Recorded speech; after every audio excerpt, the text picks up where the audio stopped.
तर आम्ही चाललोय कोल्हापूर आणि आदमापूरला बाळूमामाचं दर्शन घ्यायला.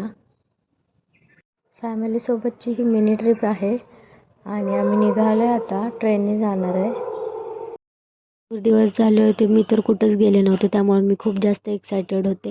आमचा हा प्रवास पूर्ण ट्रेनने होता आणि तिथून पुढे आम्ही प्रायव्हेट गाडी बुक केली, पण ती पण रिक्षाच केली होती कारण आम्हाला खूप त्रास होता अदर गाड्यांमध्ये. अशी मिनी ट्रिप होती. तुम्ही बघा आता पुढे पुढे तर खूप मज्जा आहे. पिल्लू होती सोबत, त्यामुळे मला तर खूप मज्जा आली. थोडंफार मस्ती मज्जा खात पीत गेलो आहे. ट्रेनमध्ये बसल्यापासूनच भूक लागलेली सर्वांना, कारण ट्रेनमध्ये बसल्यानंतर तो एक माहोल तयार होतो, त्यामुळे भूक खूप जास्त लागते. मला हा अनुभव खूप वेळा आलेला आहे.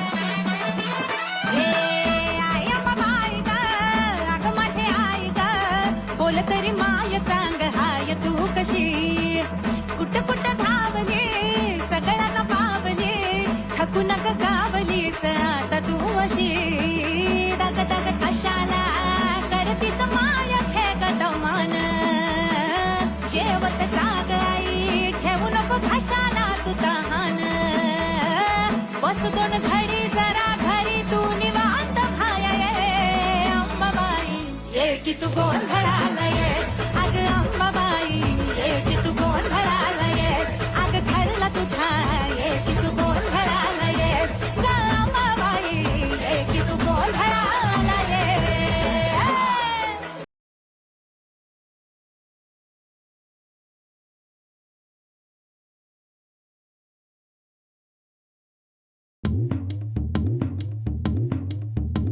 हे चांग भलर देवा चांग भलर ज्योतिबाच्या नावानं चांग भलर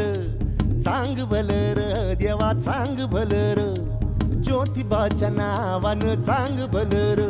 हे नाव तुझं मोठ देवा कीर्ती तुझी भारी अरे डंका तुझा ऐकून निघालो तुझ्या दारी अरे कृपा करी माझ्यावरी हा केला तू धावर.